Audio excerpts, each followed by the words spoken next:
കഠിനംകുളത്ത് നായയെ കൊണ്ട് ആളുകളെ കടുപ്പിച്ച കേസിലെ പ്രതി കമ്രാൻ സമീർ ഇന്ന് പിടിയിലായി. കഠിനംകുളം പോലീസാണ് ഇയാളെ പിടികൂടിയത്. മുൻ വൈരാഗ്യത്തിൻ്റെ പേരിലാണ് ഗൃഹനാഥനെ ആക്രമിച്ചത്. ഷെബീദ് റാവുത്തർ വീണ്ടും ചേരുന്നു തിരുവനന്തപുരത്ത് നിന്ന്.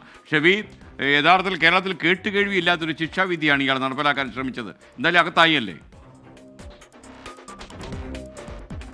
നകത്തായി പോലീസ് പിടികൂടിയിട്ടുണ്ട്. ഇക്കഴിഞ്ഞ ഞായറാഴ്ചയാണ് നമ്മൾ ഇതേ സമയത്ത് പ്രൈം ടൈം ബ്രേക്കിങ്ങിന്റെ സമയത്ത് തന്നെ ഈ സംഭവം വാർത്തയാക്കുന്നത്. അതായത് കഴിഞ്ഞ ഞായറാഴ്ച വൈകിട്ടോടുകൂടിയായിരുന്നു ഈ സംഭവം കഠിനംകുളത്തുണ്ടായിരുന്നത്. കഠിനംകുളം സ്വദേശിയായ സക്കീറിന്റെ വീട്ടിലേക്കാണ് ഈ കമ്രാൻ സമീർ എന്ന് പറയപ്പെടുന്ന ഗുണ്ട, അയാൾ ഒരു നായയുമായി എത്തി അവിടുത്തെ ഗൃഹനാഥനെ ആദ്യം വീടിനകത്തേക്ക് കയറി കടിപ്പിക്കുന്നു. ശേഷം ഈ ഗൃഹനാഥൻ ചികിത്സ തേടി പോയപ്പോൾ വീടിന് മുൻപിൽ തീയിട്ട് പരിഭ്രാന്തി സൃഷ്ടിക്കുന്നു. അതിനുശേഷം ഇയാൾ പോകുന്ന വഴിയിൽ 2 അന്യസംസ്ഥാന തൊഴിലാളികളെ കൂടി കടിപ്പിക്കുന്ന സാഹചര്യം ഉണ്ടായി. പിന്നാലെ കമ്രാൻ സമീറിനായി പോലീസ് വളരെ വിശദമായ ഒരു അന്വേഷണം നടത്തി വരികയായിരുന്നു. ഒടുവിൽ ഇന്ന് അല്പസമയം മുൻപ് ചാന്നാങ്കര എന്ന് പറയപ്പെടുന്ന സ്ഥലത്ത് നിന്ന് ഇയാളെ പോലീസ് പിടികൂടിയിട്ടുണ്ട്. കഠിനംകുളം സ്റ്റേഷനിൽ തന്നെ ഏതാണ്ട് 7ഓളം കേസുകളിൽ പ്രതിയാണ് Kamran Sameer.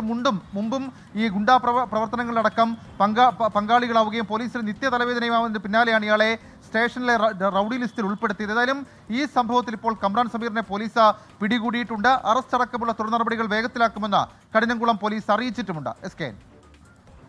Okay, thank you Shebeed Rawther.